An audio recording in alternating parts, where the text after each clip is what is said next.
नमस्कार दोस्तों, स्वागत है आपका आज के मुख्य समाचार में।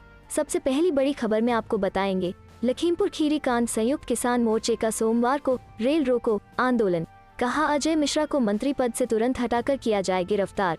इसी के साथ दूसरी बड़ी खबर में जिक्र होगा कि सरकार से मिले हुए हैं आप, पत्रकार से बोले राकेश टिकैत। कहा, चैनल के एंकर बन गए हैं बीजेपी के प्रवक्ता। तीसरी बड़ी खबर में आपको बताएंगे कि पेट्रोल डीजल की फिर बड़ी कीमतें, राहुल प्रियंका ने नरेंद्र मोदी सरकार पर साधा निशाना, कही ये बात। दोस्तों, हर एक खबर की गहराई में आपको ले जाएंगे, लेकिन उससे पहले अगर आपको भी ऐसा लगता है कि भाजपा की उल्टी गिनती शुरू हो चुकी है, तो आप अभी इस वीडियो को लाइक कीजिए और इस लाल बटन को दबाकर चैनल को सब्सक्राइब करके घंटी बजाइए और कमेंट में लिखे जय हिंद। लखीमपुर खीरी कांड, संयुक्त किसान मोर्चे का सोमवार को रेल रोको आंदोलन। कहा, अजय मिश्रा को मंत्री पद से तुरंत हटाकर किया जाए गिरफ्तार। जी हाँ दोस्तों, संयुक्त किसान मोर्चा ने रविवार को ऐलान किया है कि लखीमपुर खीरी हिंसा मामले को लेकर सोमवार को 6 घंटे तक का राष्ट्रव्यापी रेल रोको प्रदर्शन किया जाएगा। पूरे भारत में रेल सेवाएं सुबह 10 से शाम 4 बजे तक बाधित रहेंगी। रेल संपत्ति को बिना क्षति पहुंचाए शांतिपूर्ण प्रदर्शन किया जाएगा। एसकेएम 3 अक्टूबर को हुई लखीमपुर खीरी हिंसा के मामले में केंद्रीय गृह राज्य मंत्री अजय मिश्रा टेनी को हटाए जाने और गिरफ्तार किए जाने की मांग कर रहा है। संयुक्त किसान मोर्चा ने कहा कि अजय मिश्रा टेनी को भारत सरकार में मंत्री पद से हटाकर तत्काल गिरफ्तार किया जाए। एसकेएम ने चेतावनी दी है कि जब तक इस मामले में न्याय नहीं मिल जाता तब तक प्रदर्शन लगातार तेज होता जाएगा। इससे पहले भी 8 अक्टूबर को एसकेएम ने चेतावनी दी थी कि अगर 11 अक्टूबर तक उनकी मांगे पूरी नहीं की गई तो वे 18 अक्टूबर को देशव्यापी रेल रोको प्रदर्शन का आह्वान करेंगे। उसने बयान जारी कर कहा था कि मोर्चा लखीमपुर खीरी हिंसा की जांच के लिए उत्तर प्रदेश सरकार द्वारा गठित विशेष जांच दल और जांच आयोग को खारिज करता है।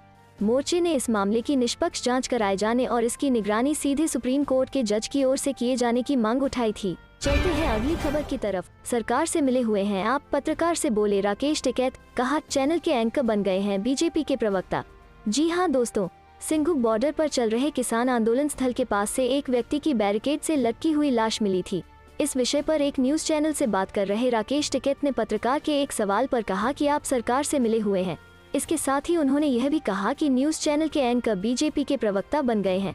एबीपी न्यूज पर राकेश टिकैत से पत्रकार ने पूछा कि आप इधर से उधर करते नजर आ रहे हैं। एक तरफ आपने अजय मिश्रा टेनी का फ्रंट खोल रखा है और दूसरी तरफ चुनाव को लेकर भी बोलते नजर आ रहे हैं। इसके जवाब में राकेश टिकैत ने कहा, कोई कत्ल कर दे और उसका प्रिंट भी न खोले, देश में बोलने की आज़ादी नहीं रह गई है क्या? पत्रकार ने उनसे कहा कि केंद्रीय राज्य मंत्री अजय मिश्रा का इस्तीफा तो होने वाला नहीं है। इस पर टिकैत ने पूछा, आपको कैसे पता किसी का नहीं होने वाला है? आप सरकार से मिले हुए हैं, आपकी बात से पता चल रहा है कि प्रेस के लोगों को ज्यादा जानकारी है। यह बात तो देश का प्रधानमंत्री भी नहीं कह रहा है कि इस्तीफा नहीं होगा। मैं इसलिए यह बात बार बार कह रहा हूँ कि चैनल के एंकर बीजेपी के प्रवक्ता बन गए हैं। टिकैत ने पूछा, आपको क्या सरकार ने विश्वसनीय रिपोर्ट दे दी है कि आप यह बात बोलो कि मंत्री का इस्तीफा नहीं होगा? पत्रकार द्वारा जब उनसे पूछा गया, आप पर आरोप लगाए जा रहे हैं कि आप विपक्ष के टूल बन गए हैं। इस सवाल पर टिकैत ने कहा कि हम किसी भी राजनीतिक पार्टी से मुलाकात नहीं करते हैं। उनसे सपा प्रमुख अखिलेश यादव को लेकर पूछा गया कि वो मुजफ्फरनगर जा रहे हैं। चलते हैं अगली खबर की तरफ। पेट्रोल डीजल की फिर बड़ी कीमतें, राहुल प्रियंका ने नरेंद्र मोदी सरकार पर साधा निशाना, कही ये बात। जी हाँ दोस्तों, पेट्रोल और डीजल की कीमतों में लगातार हो रही वृद्धि पर कांग्रेस नेता राहुल गांधी ने केंद्र की नरेंद्र मोदी सरकार पर निशाना साधा है। उन्होंने कहा है कि अगर सरकार ने टैक्स नहीं बढ़ाए होते तो लोगों को पेट्रोल 66 रुपये प्रति लीटर और डीजल 55 रुपये प्रति लीटर की दर से मिल रहे होते। पेट्रोल और डीजल की बढ़ती कीमतों को लेकर कांग्रेस के पूर्व राष्ट्रीय अध्यक्ष राहुल गांधी ने रविवार को केंद्र सरकार पर निशाना साधा। उन्होंने आरोप लगाया कि यह सभी के लिए विनाश और बढ़ती कीमतों का विकास है। राहुल गांधी ने ट्विटर पर एक मीडिया रिपोर्ट को टैग किया जिसमें दावा किया गया है कि अगर सरकार ने करों में वृद्धि नहीं की होती तो पेट्रोल 66 रुपये प्रति लीटर होता और डीजल 55 रुपये प्रति लीटर होता। राहुल गांधी ने आरोप लगाया कि सरकार कर उगाही में लिप्त है। राहुल गांधी ने टैक्स एक्सटॉर्शन हैशटैग का इस्तेमाल करते हुए हिंदी में ट्वीट किया, सबका विनाश, महंगाई का विकास। रविवार को पेट्रोल और डीजल की कीमतों में एक बार फिर 35 पैसे प्रति लीटर की बढ़ोतरी की गई। चलते हैं अगली खबर की तरफ। कन्हैया कुमार, हार्दिक पटेल और जिग्नेश बिहार में चौपाल लगा, बताएंगे देश की हकीकत। जी हाँ दोस्तों, दुर्गा पूजा की खुमारी शांत होते ही कांग्रेस के नेता ताल ठोंककर उपचुनाव के प्रचार मैदान में कूद गए हैं। सोमवार को कांग्रेस विधानमंडल दल के नेता अजीत शर्मा व अन्य कई स्थानीय नेता तारापुर पहुंचेंगे, जहां उनका 2 दिन रहने का कार्यक्रम है। इस बीच राष्ट्रपति की बिहार यात्रा के दौरान प्रचार कार्य कुछ मध्यम पड़ेगा। 22 से कन्हैया इसमें फिर जोश भरने के लिए मैदान में कूदेंगे। कांग्रेस के नेता तारापुर और कुशेश्वर स्थान विधानसभा सीट पर हो रहे उपचुनाव के लिए निकलने की तैयारी में है। उपचुनाव में पार्टी ने गांवों में चौपाल लगा मतदाताओं से संपर्क करने की योजना बनाई है। स्थानीय स्तर के नेता गांव में डेरा डालेंगे। रोज विधानसभा क्षेत्र में पड़ने वाले गांव का भ्रमण कर चुनिंदा स्थान पर चौपाल लगाई जाएंगी, जिसमें मतदाताओं को बताया जाएगा कि भाजपा शासन के 7 वर्षों में देश का क्या हाल है। पेट्रोल, डीजल, एलपीजी के मनमाने दाम, बढ़ती महंगाई के साथ देश की संपत्ति को औन पौने दामों पर मित्रों को बेचने का मुद्दा बनाकर कांग्रेसी भाजपा पर हमले करेंगे।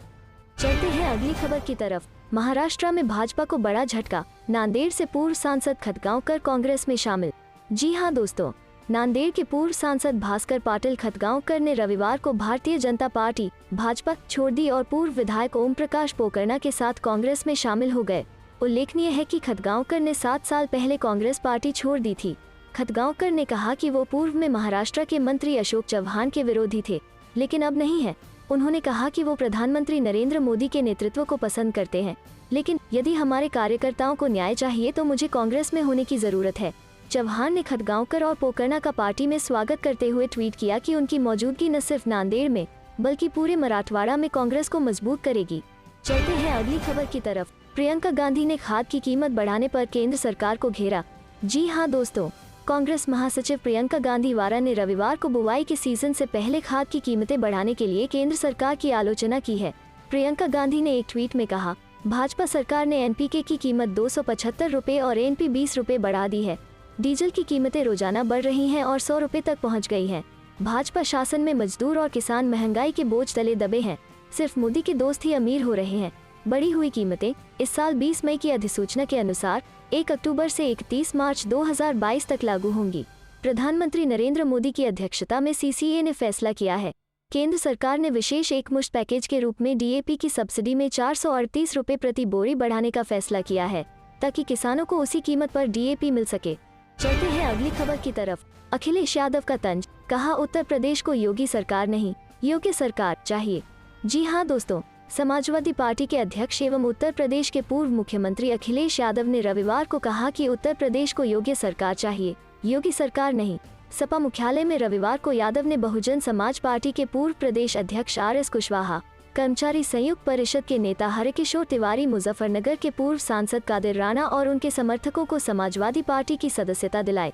इस दौरान उन्होंने पत्रकारों से कहा कि भारतीय जनता पार्टी सरकार के पास कोई काम नहीं है। भाजपा सरकार सिर्फ नाम बदलना, रंग बदलना, नेम प्लेट बदलवाना, स्टूल पर बैठाना, होर्डिंग लगवाना, गंगा जल छिड़कवाना, कार पलटवाना, फोटो हटवाना, गड्ढों की जगह जेब भरना जानती है। यादव ने कहा, ये मिलावट वाले, झूठ बोलने वाले, धुआं उड़ाने वाले और टायर चढ़ाने वाले लोग हैं और जनता इनसे बहुत नाराज है। प्रदेश को योग्य सरकार चाहिए, योगी सरकार नहीं। सपा अध्यक्ष ने पेट्रोल, डीजल और रसोई गैस के बढ़ते दामों पर सरकार को घेरते हुए कहा कि लखनऊ के साथ साथ कई जगह पेट्रोल 100 रुपए के पार हो गया। जनता को हर चीज महंगी खरीदनी पड़ रही है। जनता परेशान है और ऐसे में भाजपा को लोगों के प्रश्नों का उत्तर देना चाहिए। उन्होंने जातीय जनगणना कराने की मांग दोहराई और कहा कि कांग्रेस की सरकार के वक्त भी नेताजी लालू प्रसाद यादव और शरद यादव ने जातीय जनगणना कराने की मांग की थी। चलते हैं अगली खबर की तरफ। जनता को लूट रही केंद्र सरकार, कांग्रेस। जी हां दोस्तों, प्रदेश कांग्रेस प्रवक्ता राजीव रंजन प्रसाद ने कहा कि पेट्रोल डीजल एक बार फिर महंगा हो गया। झारखंड में पेट्रोल 100 रुपए का आंकड़ा पार कर गया। मोदी सरकार ने महामारी कालखंड में लगातार टैक्स बढ़ाकर आम जनता को लूटने में लगी हुई है। उन्होंने कहा कि मोदी सरकार ने टैक्स न बढ़ाए होते तो पेट्रोल आज 66 रुपए और डीजल 55 रुपए लीटर होता। मोदी सरकार ने टैक्स लूट में नए कीर्तिमान स्थापित किए हैं। आंकड़े गवाह हैं कि जब कच्चे तेल के अंतर्राष्ट्रीय दाम घटे तो टैक्स बढ़ाया, लेकिन उसका फायदा देश को नहीं दिया। चलते हैं अगली खबर की तरफ। जब देश में बुरा वक्त आता है, पीएम मोदी गहरी नींद में सो जाते हैं, असदुद्दीन ओवैसी। जी हां दोस्तों, ऑल इंडिया मजलिस इत्तेहादुल मुस्लिमीन के प्रमुख असदुद्दीन ओवैसी रविवार को गाजियाबाद के मसूरी इलाके में पहुंचे, जहां उन्होंने एक जनसभा को संबोधित किया। इस दौरान असदुद्दीन ओवैसी भाजपा और प्रधानमंत्री नरेंद्र मोदी पर जमकर बरसे। ओवैसी ने कहा कि जब देश में बुरा वक्त आता है तो प्रधानमंत्री मोदी गहरी नींद में सो जाते हैं और जैसे ही चुनाव नजदीक आता है तो प्रधानमंत्री मोदी नई नई योजनाएं लेकर लोगों को लुभाने की कोशिश करते हैं। असदुद्दीन ओवैसी ने इशारों में मसूरी के मौजूदा बसपा विधायक असलम चौधरी पर भी निशाना साधा और कहा कि असलम चौधरी होश में आ जाएं। जिस तरीके से वो इस्लाम को बदनाम करने की कोशिश कर रहे हैं, उसका जवाब जनता इस बार के चुनाव में उन्हें देगी। गाजियाबाद की 5 विधानसभाओं को लेकर ओवैसी ने तमाम आंकड़े गिनाए। वहीं इस ओर भी इशारा किया कि जब योगी और मोदी को मुस्लिम बाहुल्य क्षेत्र में इतने वोट नहीं मिले तो आखिरकार उसके बावजूद वो कैसे जीत गए। उनका कहीं ना कहीं इशारा ईवीएम मशीन की तरफ था। ओवैसी ने दासना मसूरी के मंदिर में एक बच्चे की पिटाई के मामले को भी गंभीरता से लेते हुए कहा कि कुछ लोग अच्छी जगह में भी बच्चों के घुस जाने पर उनके साथ मारपीट करते हैं।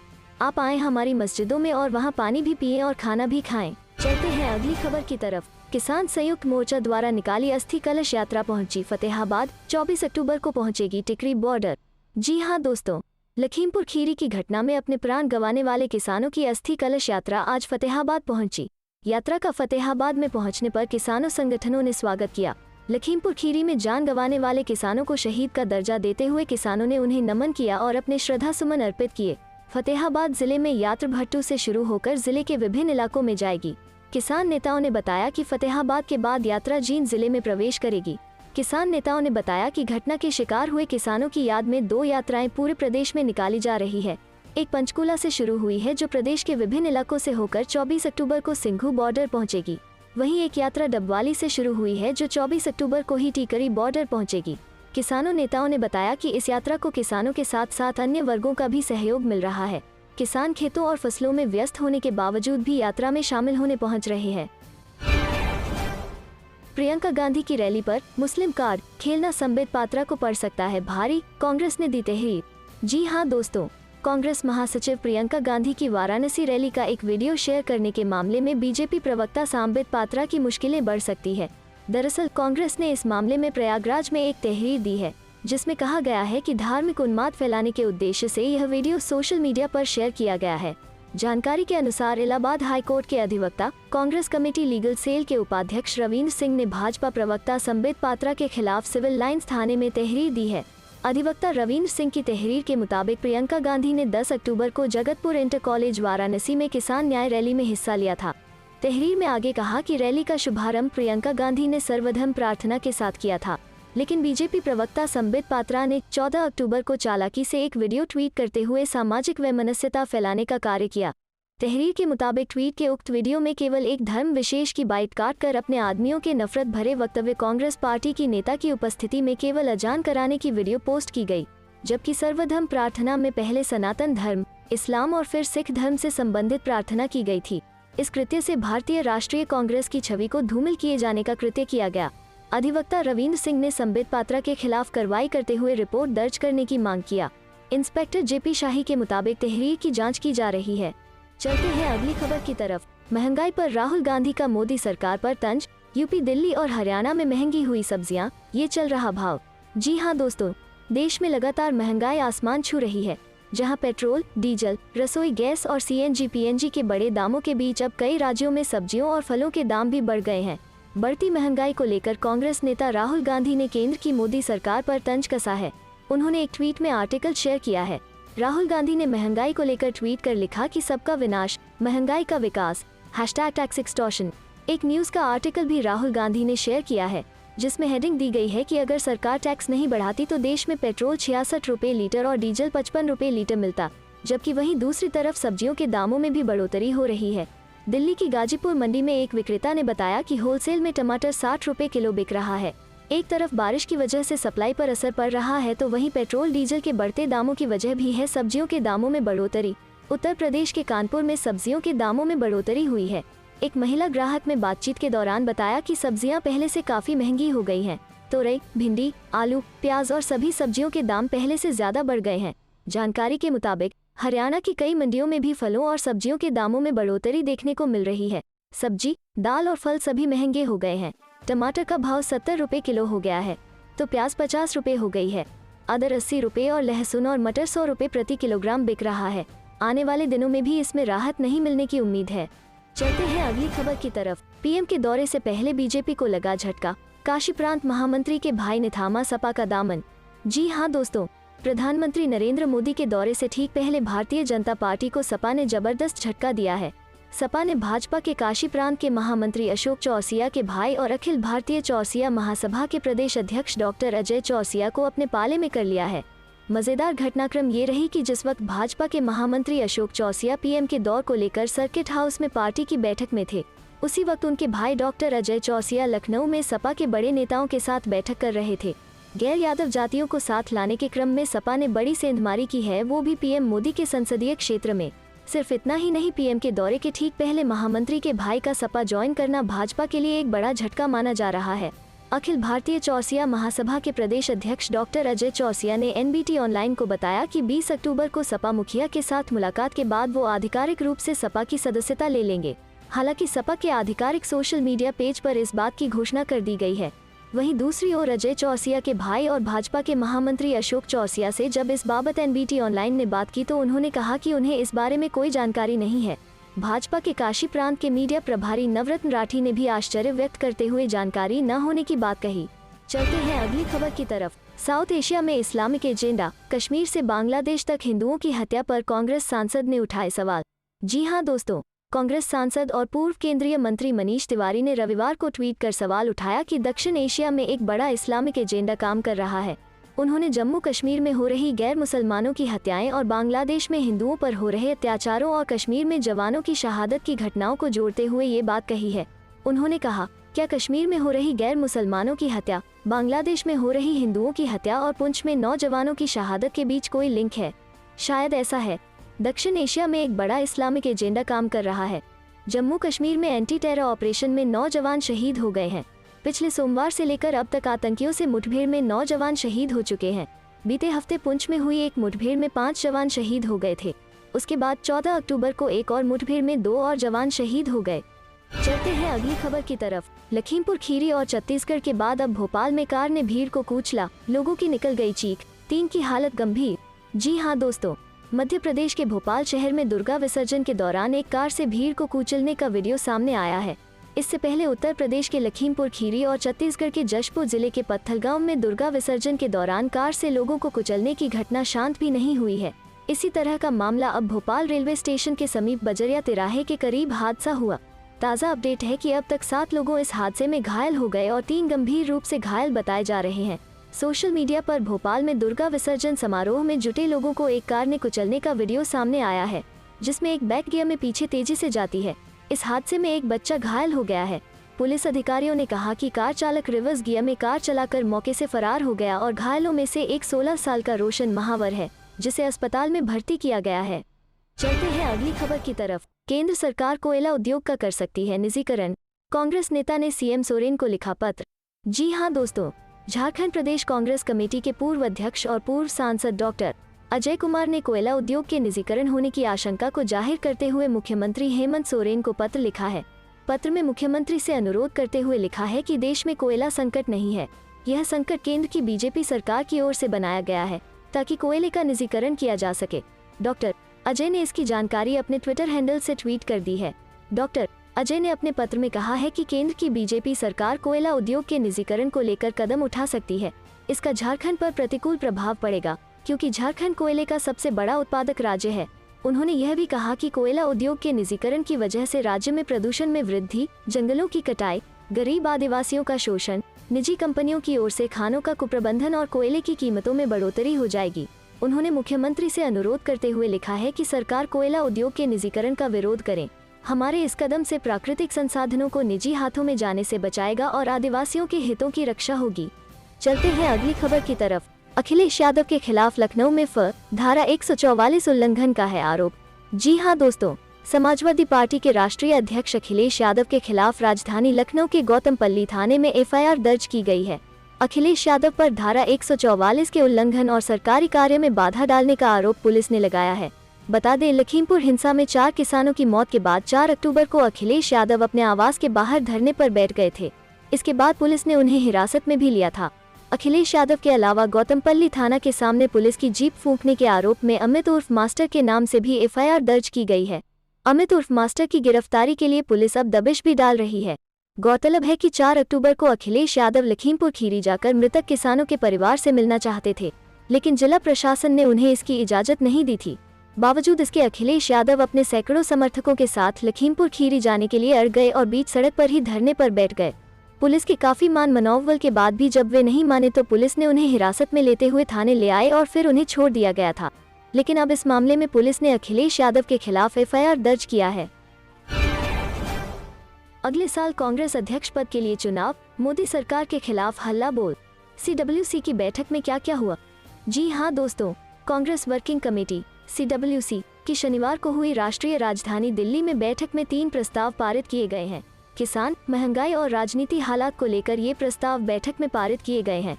बैठक में कांग्रेस की अंतरिम अध्यक्ष सोनिया गांधी और उनके नेतृत्व पर सभी नेताओं ने भरोसा जताया है